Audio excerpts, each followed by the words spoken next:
ಗುರುವೇ ಸರ್ವಲೋಕಾನಾಂ ವಿಷಜೇ ಭವರೋಗಿಣಾಂ ನಿಧಿಯೇ ಸರ್ವವಿದ್ಯಾನಾಂ ದಕ್ಷಿಣಾಮೂರ್ತಯೇ ನಮಃ. ನಮಸ್ಕಾರ, ವೆಲ್ಕಮ್ ಟು ವಾಸ್ತುಜ್ಯೋತಿ ಕಾರ್ಯಕ್ರಮಕ್ಕೆ ಸುಸ್ವಾಗತಗಳು. ವಾರ ಭವಿಷ್ಯ ನೋಡಿ, ಜೂನ್ 1ನೇ ತಾರೀಕಿಂದ 7ನೇ ತಾರೀಕು ತನಕ ದ್ವಾದಶ ರಾಶಿ ಫಲಗಳನ್ನ ತಿಳ್ಕೊಳ್ಳೋಣ. ಅದಕ್ಕೂ ಮುನ್ನ ಯಾವ ಯಾವ ಗ್ರಹಗಳು ಯಾವ ಯಾವ ಪರಿಸರದಲ್ಲಿದೆ ಅಂತ ತಿಳ್ಕೊಳ್ಳೋಣ.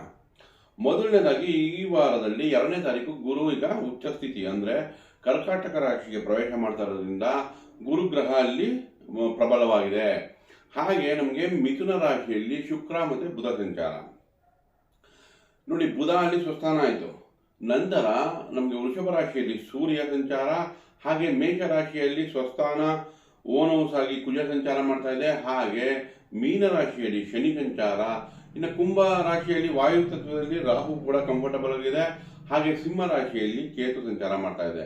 ಇನ್ನು ಚಂದ್ರ ತಗೊಂಡ್ರೆ ಧನುರ್ರಾಶಿಯಲ್ಲಿ ಮೊದಲ 3 ದಿನ, ನಂತರ ನಮಗೆ ಮಕರ ರಾಶಿಯಲ್ಲಿ ಸಂಚಾರ ಮಾಡುತ್ತೆ. ಮಕರ ರಾಶಿಯಲ್ಲಿ ಸಂಚಾರ ಮಾಡುವಾಗ ಗುರುವಿನ ದೃಷ್ಟಿ ಕೂಡ ಬೀಳ್ತಾ ಇದೆ ಈಗ ಚಂದ್ರನ ಮೇಲೆ. ಇದು ವಾರದ ಗೋಚಾರ. ಈ ವಾರದ ಗೋಚಾರ ಅಥವಾ ಈ ಪರಿಸರದಲ್ಲಿ ಯಾವ ಯಾವ ಗ್ರಹ ಗೋಚರಿಸಿದೆ ಅನ್ನೋದ್ರ ಮೇಲೆ ಈ ವಾರದ ದ್ವಾದಶ ರಾಶಿ ಫಲಗಳ ಬಗ್ಗೆ ತಿಳ್ಕೊಳ್ಳೋಣ. ಧನುರ್ರಾಶಿ ನೋಡಿ, ಧನುರ್ರಾಶಿಗೆ ಚಂದ್ರ ಅಲ್ಲೇ ಸಂಚಾರ ಮತ್ತು 2ನೇ ಮನೆ ಸಂಚಾರ. ನಿಮ್ಮ ರಾಶಿಯಲ್ಲಿ ಎಕ್ಸ್ಚೇಂಜ್ ಆಫ್ ಲಾರ್ಡ್, ಅಷ್ಟಮದಲ್ಲಿ ಗುರುವಿಂದ ಚಂದ್ರ ಅಂದರೆ ಇಲ್ಲಿ ಪರಿವರ್ತನೆ ಯೋಗ ಉಂಟಾಗುತ್ತೆ. ಬಟ್ ಅಷ್ಟಮದಲ್ಲಿ ಇರೋದ್ರಿಂದ ಸ್ವಲ್ಪ ಮಾನಸಿಕ ಒತ್ತಡಗಳು ಈ ವಾರದಲ್ಲಿ ಕಾಣಿಸ್ಬೋದು. ತಾಯಿಗೋಸ್ಕರ ಚಿಂತೆ ಕಾಡಬಹುದು, ಸ್ವಲ್ಪ ಸಣ್ಣ ಪುಟ್ಟ ದುಃಖ ಉಂಟಾಗ್ಬೋದು. ಬಟ್ ಆದರೂ ಗುರುವಿನ ದೃಷ್ಟಿ 2ನೇ ಮನೆ ಮೇಲಿದೆ ಕುಟುಂಬದಲ್ಲಿ. ಸೊ ಚಂದ್ರ ಕೂಡ ಈಗ 2ನೇ ಮನೆ ಸಂಚಾರ ಮಾಡ್ತಿದೆ. ಹಾಗಾಗಿ ತಕ್ಕ ಮಟ್ಟಿಗೆ ಒಳ್ಳೆ ದೊಡ್ಡ ಸಿಗುತ್ತೆ. ನೋಡಿ, ನಿಮ್ಮ ರಾಶಿಯಲ್ಲಿ ಚಂದ್ರ ಸಂಚಾರ ಮಾಡುವಾಗ ಅಂದರೆ ಈ ವಾರದ ಮೊದಲ 2-3 ದಿನ ಶುಕ್ರನ ದೃಷ್ಟಿ ಬಿದ್ದಾಗ, ಶುಕ್ರ ನಿಮಗೆ 11ನೇ ಮನೆ ಅಧಿಪತಿ ಮತ್ತು 6ನೇ ಮನೆ ಅಧಿಪತಿ, ಇಲ್ಲಿ ಖರ್ಚು ಹೆಚ್ಚು ಕಾಣಿಸುತ್ತೆ. ಬಟ್ ಶುಭದಾಯದ ಖರ್ಚು, ಯಾಕಂದ್ರೆ 11ನೇ ಮನೆ ಅಧಿಪತಿ ಲಾಭಾಧಿಪತಿ ಆಗಿರೋದ್ರಿಂದ ಶುಭಕ್ಕೆ ಖರ್ಚಾಗುತ್ತೆ. ಅದರಲ್ಲೂ ತಾಯಿಗೋಸ್ಕರ ಅಥವಾ ಪತ್ನಿಗೋಸ್ಕರ ನಿಮಗೆ ಖರ್ಚು ಮಾಡುವಂಥ ಅವಶ್ಯಕತೆಗಳು ಬರ್ಬೋದು. ಇನ್ನು ಸಪ್ತಮದಲ್ಲಿ ಬುಧ ಸಂಚಾರ, 7ನೇ ಮನೆ ಬುಧ ಸ್ವಸ್ಥಾನದಲ್ಲಿದೆ. 10ನೇ ಮನೆ ಅಧಿಪತಿ, ಕೆಲಸ ಕಾರ್ಯಗಳಲ್ಲೂ ಅನುಕೂಲ ಆಗುತ್ತೆ ನಿಮಗೆ. ಮತ್ತೆ ನಮಗೆ 6ನೇ ಮನೆ ಸೂರ್ಯ ಇದ್ರೆ ಕೆಲಸದಲ್ಲಿ ರೆಕಗ್ನಿಷನ್ ಸಿಗುತ್ತೆ, ಸರ್ಕಾರದಿಂದ ಸಹಾಯ ಸಿಗುತ್ತೆ, ತಂದೆಯಿಂದ ಲಾಭ ಸಿಗುತ್ತೆ. ಪಂಚಮದಲ್ಲಿ ಕುಜ ಸ್ವಸ್ಥಾನದಲ್ಲಿದೆ, ಅದು ನಿಮಗೆ 12ನೇ ಮನೆ ರೀತಿಯಾಗಿರೋದು. ಪ್ರೀತಿ ಪ್ರೇಮ ಸಾಮರಸ್ಯದಲ್ಲಿ ಎಚ್ಚರಿಕೆ ವಹಿಸಬೇಕು, ಅಲ್ಲಿ ದುಡುಕಬಾರದು ನೀವು. ನಂತರ ಅರ್ಧಾಷ್ಟಮ ಶನಿಗೆ ಪರಿಹಾರ ಮಾಡ್ಕೋಬೇಕು. ಸುಖ ಸ್ಥಾನದಲ್ಲಿ ಶನಿ ಸಂಚಾರ ಮಾಡ್ತಾ ಇದ್ರೆ ತಾಯಿಯ ಆರೋಗ್ಯದಲ್ಲಿ ಚಿಂತೆ, ಅಥವಾ ಮನೆಯಿಂದ ದೂರ ಅಥವಾ ಮನೆಗಾಗಿ ಖರ್ಚು, ವಾಹನಕ್ಕಾಗಿ ಖರ್ಚು ಕಾಣಿಸ್ತಾ ಇರುತ್ತೆ. ಸೊ ಹೆಚ್ಚಿನ ವಿದ್ಯಾಭ್ಯಾಸಕ್ಕೂ ಖರ್ಚು ಕಾಣುತ್ತೆ. ಹಾಗಾಗಿ ನೀವೇನು ಮಾಡಬೇಕಾಗಿದೆ, ಶನಿಗೆ ಪರಿಹಾರ ಮಾಡ್ಕೋಬೇಕು. ಸಹನೆ ಶಾಂತಿ ಒಂದೇ ನಿಜವಾದ ಪರಿಹಾರ. ಅದು ಬಿಟ್ಟು ಒಂದು ರಾಮಬಾಣ ಯಾವುದು ಅಂದರೆ ಶ್ರೀರಾಮ ರಕ್ಷಾ ಸ್ತೋತ್ರ. ಶ್ರೀರಾಮ ರಾಮ ರಾಮೇತಿ ರಮೇ ರಾಮೇ ಮನೋರಮೆ ಸಹಸ್ರನಾಮ ತತ್ತುಲ್ಯಂ ಶ್ರೀರಾಮನಾಮ ವರಾನನೆ. ಒಂದು 21 ಬಾರಿ ಹೇಳ್ಕೊಳ್ಳಿ. ಯಾರನ್ನ ಕಷ್ಟ ಬಿದ್ದು ಕೆಲಸ ಮಾಡೋವಂಥ ಅಥವಾ ವೃದ್ಧರಿಗೆ ಅಥವಾ ರೈತಾಪಿ ವರ್ಗದವ್ರಿಗೆ ಏನಾದರೂ ನಿಮ್ಮ ಕೈಯಲ್ಲಾಗಿದ್ದು ಸಹಾಯ ಮಾಡೋದ್ರಿಂದ ನಿಮಗೆ ಸುಖ ಅಂದರೆ ಅರ್ಧಾಷ್ಟಮ ಶನಿಯಿಂದ ಪರಿಹಾರ ಆಗುತ್ತೆ. ಇನ್ನು 3ನೇ ಮನೆ ರಾಹು ಒಳ್ಳೆ ರಿಸಲ್ಟ್ ಕೊಡುತ್ತೆ. ನಿಮ್ಮ ಧೈರ್ಯದಲ್ಲಿ ಕೊರತೆ ಇರಲ್ಲ, ನಿಮ್ಮ ಪ್ರಯತ್ನದಲ್ಲಿ ಕೊರತೆ ಇರಲ್ಲ, ಅದು ಇಂಪಾರ್ಟೆಂಟು. ಕಷ್ಟ ಬಂದಾಗ ಒಳ್ಳೆ ಪರಿಹಾರ ಏನು ಅಂದರೆ ನಿಮ್ಮ ಪ್ರಯತ್ನಗಳಲ್ಲಿ ನಿಧಾನ ಆಗಬಾರ್ದು. ರಿಸಲ್ಟ್ ನಮಗೆ ನಮ್ಮ ಪ್ರಯತ್ನದ ಫಲ ಕಡಿಮೆ ಬರ್ತಾ ಇದೆ ಅಂತ ಪ್ರಯತ್ನ ನಿಲ್ಲಿಸಿದ್ರೆ ಅದಿನ್ನೂ ನಮ್ಮ ಕಷ್ಟಕ್ಕೆ ಜಾಸ್ತಿ ಸಿಗಾಕೋತೀವಿ. ಹಾಗಾಗಿ ನಿಮಗೆ ಈಗ ಪಾಸಿಟಿವ್ ಏನು ಅಂದರೆ ನಿಮ್ಮ ಪ್ರಯತ್ನಗಳು ನಿರಂತರವಾಗಿ ಚೆನ್ನಾಗಿರುತ್ತೆ. ಓವರ್ ಆಲ್ ಹಾಕೊಂಡ್ರೆ ಧನುರಾಶಿಗೆ ಈ ವಾರ ಶುಭ ಇದೆ. ಬಟ್ ಗುರುಗೆ ಪರಿಹಾರ ಬೇಕು. ಗುರು ಅಷ್ಟಮಕ್ಕೆ ಹೋಗ್ತಾ ಇರೋದ್ರಿಂದ ಇನ್ನೂ 1 ವರ್ಷಗಳ ಕಾಲ ಗುರು ಸಮಾನರಿಗೆ ಹಳದಿ ವಸ್ತ್ರವನ್ನು ಕೊಡೋದು, ಗುರು ಸಮಾನರಿಗೆ ಏನಾದರೂ ಒಂದು ಹೆಲ್ಪ್ ಮಾಡೋದು, ಸಹಾಯ ಮಾಡೋದು, ಅದರಿಂದ ನಿಮಗೆ ಗುರು ಪರಿಹಾರ ಆಗುತ್ತೆ. ಅಡುಗೆಗೆ ಹಳದಿ ಯೂಸ್ ಮಾಡೋದು, ಶಿವನ ಅಷ್ಟೋತ್ತರಗಳು ಹೇಳ್ಕೊಳೋದು, ರುದ್ರಾಭಿಷೇಕ ಮಾಡೋದು, ಇದೆಲ್ಲ ಅವಾಗ ಮಾಡ್ತಾ ಇದ್ರೆ ಧನುರಾಶಿಯವರಿಗೆ ಗುರು ಗ್ರಹ ಕೂಡ ಬ್ಯಾಲೆನ್ಸ್ ಆಗಿರುತ್ತೆ, ಪರಿಹಾರ ಆಗುತ್ತೆ, ಒಳ್ಳೆಯದಾಗಲಿ. ಮಕರ ರಾಶಿ ನೋಡಿ, ಮಕರ ರಾಶಿಯವರಿಗೆ 6ನೇ ಮನೆ ಗುರು ಸಂಚಾರ ಮಾಡ್ತಾ ಇತ್ತು, ಈಗ 7ಕ್ಕೆ ಬಂತು, ಸಪ್ತಮಕ್ಕೆ ಬಂತು. ಸಪ್ತಮಾಧಿಪತಿ ಚಂದ್ರ ಈ ವಾರದಲ್ಲಿ ಮೊದಲನೇ 3 ದಿವಸ 12ರಲ್ಲಿ ಖರ್ಚು ಹೆಚ್ಚು ಮಾಡುತ್ತೆ. ಪತ್ನಿಯಾಗಿ ಖರ್ಚು ಕಾಣಿಸ್ತಾ ಇದೆ.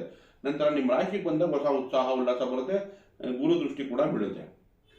ನಂತರ ನಮಗೆ ಗುರು ಬಲ ಬಂತು. ಈಗ ನಿಮಗೆ ಶುಭ ಕಾರ್ಯಗಳಿಗೆ ಅನುಕೂಲ, ವಧುವರ ಅನ್ವೇಷಣೆಗೆ ಅನುಕೂಲ. ತುಂಬ ದಿನದಿಂದ ಶುಭ ಕಾರ್ಯಗಳು ವಿಳಂಬ ಆಗ್ತಿದ್ರೆ ಅದು ಇವಾಗ ಆಗಕ್ಕೆ ಶುರು ಆಗುತ್ತೆ. ನಿಂತ ಕೆಲಸಗಳೆಲ್ಲ ಪುನರಾರಂಭ ಆಗುತ್ತೆ. ಸೊ ಅದೊಂದು ಶುಭ ಸುದ್ದಿ. ಹಾಗೆ 2ನೇ ಮನೆ ರಾಹು ಇದ್ರೆ ನೋಡಿ, ಕುಟುಂಬದಲ್ಲಿ ಏನಾದರೂ ಒಂದು ಡೌಟ್ ಕ್ರಿಯೇಟ್ ಮಾಡುತ್ತೆ, ಭಿನ್ನಾಭಿಪ್ರಾಯಗಳು ಕ್ರಿಯೇಟ್ ಮಾಡ್ತಾ ಇರುತ್ತೆ. ಅಷ್ಟಮದಲ್ಲಿ ಕೇತು ಇದ್ರೆ ಪತಿ ಅಥವಾ ಪತ್ನಿಗೆ ಖರ್ಚು ಹೆಚ್ಚು ಕಾಣಿಸುತ್ತೆ ಅಥವಾ ಅನಾರೋಗ್ಯ ಕಾಣುತ್ತೆ. ಹಾಗಾಗಿ ಕೇತುಗೆ ಪರಿಹಾರ ಬೇಕು. ಕೇತುಗೋಸ್ಕರ ಗಣೇಶನ ಆರಾಧನೆ ಮಾಡೋದು, ಬೀದಿ ನಾಯಿಗೆ ಆಹಾರ ಕೊಡೋದು, ಗಣೇಶನ ದೇವಸ್ಥಾನಕ್ಕೆ ಒಂದು 10 ನಿಮಿಷ ಕೂತು ನಿಮ್ಮ ಹೆಸರು ಅರ್ಚನೆಗಳನ್ನು ಮಾಡಿಸೋದು ಅಥವಾ ಗಣಹೋಮ ಮಾಡಿಸೋದ್ರಿಂದ ನಿಮಗೆ ಲಾಭ ನೋಡ್ಬೋದು. ನೋಡಿ, 3ನೇ ಮನೆ ಶನಿ ಅತ್ಯುತ್ತಮ, ನಿಮ್ಮ ಪ್ರಯತ್ನಗಳು ಹೆಚ್ಚಾಗುತ್ತೆ, ಪ್ರಯತ್ನದಿಂದ ಲಾಭ ಕೂಡ ನಿರೀಕ್ಷಿಸ್ಬೋದು. ಹಾಗೆ 6ನೇ ಮನೆಯಲ್ಲಿ ನಮಗೆ ಬುಧ ಶುಕ್ರರಿದೆ. ಶುಕ್ರ 6ನೇ ಮನೆಯಲ್ಲಿ ನಮಗೆ ಕೆಲಸ ಕಾರ್ಯಗಳಲ್ಲಿ ಒತ್ತಡ, ಪ್ರೀತಿ ಪ್ರೇಮ ಸಾಮರಸ್ಯದಲ್ಲಿ ಒತ್ತಡ ತಂದುಕೊಡುತ್ತೆ. ಹಾಗಾಗಿ ಶುಕ್ರ ಕೂಡ ಪರಿಹಾರ ಬೇಕು. ಅಲಂಕಾರಿಕ ವಸ್ತುಗಳನ್ನು ಮುತ್ತೈದೆಯರಿಗೆ ದಾನ ಕೊಡೋದ್ರಿಂದ ಶುಕ್ರನ ಪರಿಹಾರ ಮಾಡಬಹುದು. ಹಾಗೆ ದುರ್ಗಾರಾಧನೆ ಮಾಡಿದ್ರೆ ಶುಕ್ರ ಮತ್ತು ರಾಹು ಕೂಡ ಬ್ಯಾಲೆನ್ಸ್ ಮಾಡ್ಬೋದು. ಇನ್ನು ಬುಧ 6ನೇ ಮನೆಯಲ್ಲಿ ನಿಮಗೆ ತಕ್ಕ ಮಟ್ಟಿಗೆ ಒಳ್ಳೆ ರಿಸಲ್ಟ್ ಕೊಡುತ್ತೆ. ಸ್ವಸ್ಥಾನದಲ್ಲಿದೆ, ಕೆಲಸ ಕಾರ್ಯಗಳಲ್ಲಿ ಅನುಕೂಲ, ಬ್ಯಾಂಕಿಂದ ಅನುಕೂಲ, ವಿದ್ಯಾರ್ಥಿಗಳಿಗೆ ವಿದ್ಯಾಭ್ಯಾಸಕ್ಕೆ ಅನುಕೂಲ. ಸೊ ಓವರಾಲ್ ಆಗಿ ಭಾಗ್ಯಾಧಿಪತಿನೂ ಆಗಿರೋದ್ರಿಂದ ಅದೃಷ್ಟಗಳು ಚೆನ್ನಾಗೇ ಒದಗಿ ಬರುತ್ತೆ ಬುಧನಿಂದ. ಸೊ ನಿಮಗೆ ಈಗ ನೋಡಿ, ಕುಜ ಮಕರ ರಾಶಿಯವರಿಗೆ 4ನೇ ಮನೆಯಲ್ಲಿ ಸ್ವಸ್ಥಾನದಲ್ಲಿದೆ, 11ನೇ ಮನೆ ಅಧಿಪತಿ ಕೂಡ ಆಗಿರೋದ್ರಿಂದ ವಾಹನ, ಭೂಮಿ, ತಾಯಿ ಇತ್ಯಾದಿಗಳಿಂದ ನೀವು ಲಾಭಗಳನ್ನು ನಿರೀಕ್ಷಿಸ್ಬೋದು. ಫ್ಲಾಟ್ ತೊಗೊಳೋದಾಗಲಿ, ವಾಹನ ತೊಗೊಳೋದಾಗಲಿ, ಭೂಮಿ ಖರೀದಿ ಮಾಡೋ ಸೈಟ್ ತೊಗೊಳೋದಾಗಲಿ, ಇದಕ್ಕೆ ಕುಜ ತುಂಬ ಪಾಸಿಟಿವ್ ರೆಸ್ಪಾನ್ಸ್ ಮಾಡುತ್ತೆ. ಹಾಗೆ ಪಂಚಮದಲ್ಲಿ ಸೂರ್ಯ ಇದೆ, ಅದು ಕೂಡ ನಿಮಗೆ ನೋಡಿ ಮಕರ ರಾಶಿಯವರ ಅಷ್ಟಮಾಧಿಪತಿ ಪಂಚಮದಲ್ಲಿದ್ದರೆ ಪ್ರೀತಿ ಪ್ರೇಮ ಸಾಮರ್ಥ್ಯದಲ್ಲಿ ಎಚ್ಚರಿಕೆ ವಹಿಸಬೇಕು. ಯಾಕಂದರೆ 5, 8 ಕನೆಕ್ಟ್ ಆಗ್ತಾ ಇರೋದ್ರಿಂದ ಸ್ವಲ್ಪ ಸೂರ್ಯ ಶಾಂತಿ ಬೇಕಾಗುತ್ತೆ. ಹಾಗೆ ಪ್ರೀತಿ ಪ್ರೇಮ ಸಾಮರ್ಥ್ಯದಲ್ಲಿ ಸ್ವಲ್ಪ ಸಹನೆ ಶಾಂತಿಯಿಂದ ವ್ಯವಹರಿಸಿ. ಓವರಾಲ್ ತಗೊಂಡ್ರೆ ಮಕರ ರಾಶಿಯವರಿಗೆ ಚೆನ್ನಾಗಿದೆ ಅಂತಲೇ ಹೇಳ್ಬೋದು, ಒಳ್ಳೆಯದಾಗಲಿ. ಕುಂಭರಾಶಿ ನೋಡಿ, ಕುಂಭರಾಶಿಯವರಿಗೆ 11ನೇ ಮನೆಯಲ್ಲಿ ಚಂದ್ರ. ಸೊ ವಾರದ ಮೊದಲನೇ 3 ದಿವಸ ಚೆನ್ನಾಗಿ ರಿಸಲ್ಟ್ ಸಿಗುತ್ತೆ. ವಾರಾಂತ್ಯದಲ್ಲಿ ಸ್ವಲ್ಪ ಒತ್ತಡ ಬರುತ್ತೆ. ಯಾಕಂದರೆ 11ನೇ ಮನೆಯಲ್ಲಿ ಸಂಚಾರ ಮಾಡ್ತಾ ಇದ್ದಾಗ 6ನೇ ಮನೆ ಅಧಿಪತಿ ಕೆಲಸ ಕಾರ್ಯಗಳಲ್ಲಿ ಚುರುಕಿರುತ್ತೆ. ಆಮೇಲೆ ಕೆಲಸ ಕಾರ್ಯದಲ್ಲಿ ಖರ್ಚು ಹೆಚ್ಚಾಗಿ ಕಾಣುತ್ತೆ.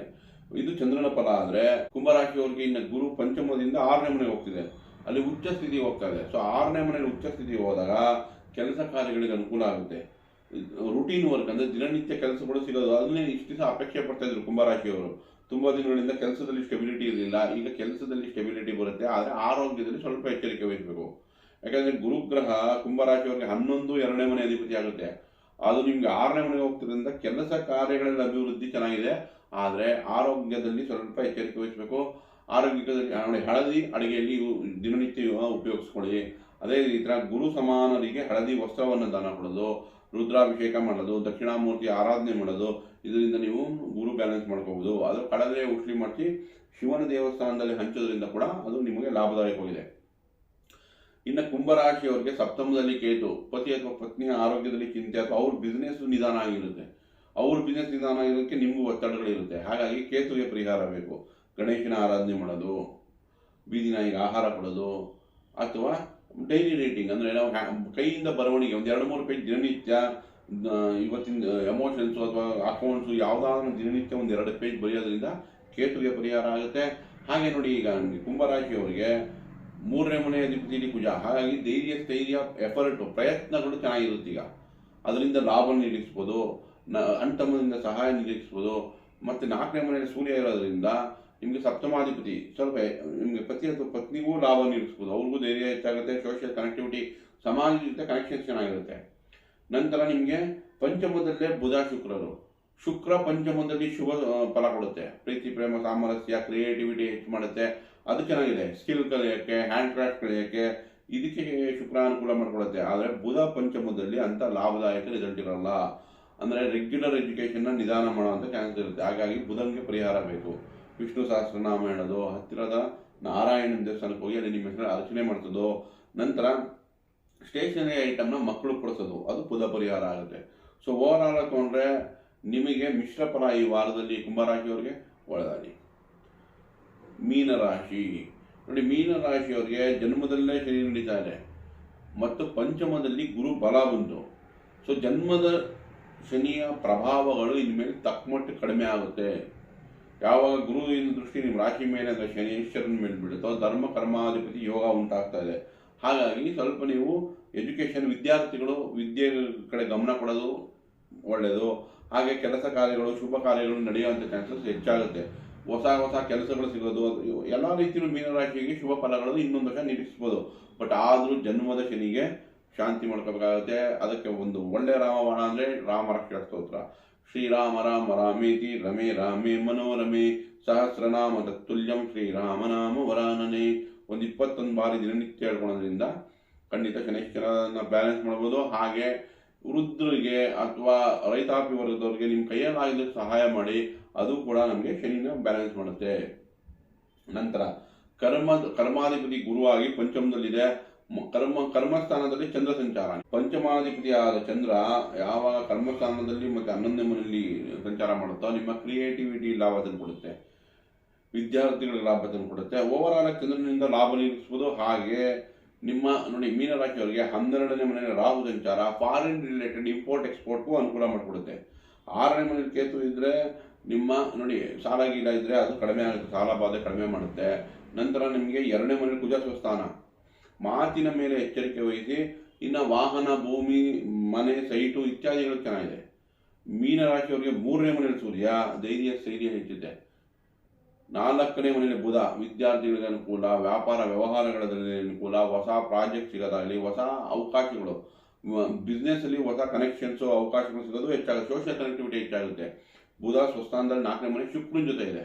ಫ್ಲ್ಯಾಟ್ ತೊಗೊಳೋದು, ವಾಹನ ತೊಗೊಳೋದು, ಇದೆಲ್ಲದಕ್ಕೂ ಮೀನರಾಶಿಯವ್ರಿಗೆ ಅನುಕೂಲ ಆಗುತ್ತೆ. ನೋಡಿ ಎಲ್ಲ ಅನುಕೂಲ ಆಗ್ತಾ ಇದೆ. ಬಟ್ ನೀವು ಒಂದು ಅರ್ಥ ಮಾಡ್ಕೋಬೇಕು, ಜನ್ಮದ ಶನಿ ಇದೆ. ಮುಂದಿನ ವರ್ಷ ಗುರು ಏನಾದರೂ 12ನೇ ಮನೆಗೆ ಹೋದಾಗ ಇದೆಲ್ಲ ಒತ್ತಡ ಸಿಕ್ಕಾಕೋಬಾರದು. ಸೊ ಆದಷ್ಟು ಸಾಲವನ್ನು ಕಡಿಮೆ ಮಾಡ್ಕೊಳ್ಳೋದೇ ಒಂದು ಒಳ್ಳೆ ಪರಿಹಾರ ನಿಮಗೆ ಮೀನರಾಶಿಯವರಿಗೆ. ಓವರ್ ಆಲ್ ಮೀನರಾಶಿಯವ್ರು ತೊಗೊಂಡ್ರೆ ಈ ವಾರ ಚೆನ್ನಾಗಿದೆ ಅಂತ ಹೇಳ್ಬೋದು. 2ನೇ ಮನೆ ಕುಜು ಕೂಡ ಶಾಂತಿ ಬೇಕು, ಮಾತಿನ ಮೇಲೆ ಎಚ್ಚರಿಕೆ ವಹಿಸಬೇಕು. ಅಣ್ಣ ಕರೆದು ಸಿಹಿ ತಿಂಡಿ ಕೊಡೋದು ಅಥವಾ ಸುಬ್ರಹ್ಮಣ್ಯನ ಆರಾಧನೆ ಮಾಡೋದ್ರಿಂದ ಕುಜನ ಪರಿಹಾರ ಮಾಡ್ಕೋಬೋದು. ಓವರ್ ಆಲ್ ಆಗಿ ಮೀನರಾಶಿಯವರಿಗೆ ಈ ವಾರ ಚೆನ್ನಾಗಿದೆ ಅಂತ ಹೇಳ್ಬೋದು. ಒಳ್ಳೆಯದಾಗಲಿ. ದಯವಿಟ್ಟು ಈ ವಿಡಿಯೋ ಇಷ್ಟ ಇದ್ದಲ್ಲಿ ಲೈಕ್ ಮಾಡಿ, ಶೇರ್ ಮಾಡಿ, ಸಬ್ಸ್ಕ್ರೈಬ್ ಮಾಡಿ. ಧನ್ಯವಾದಗಳು.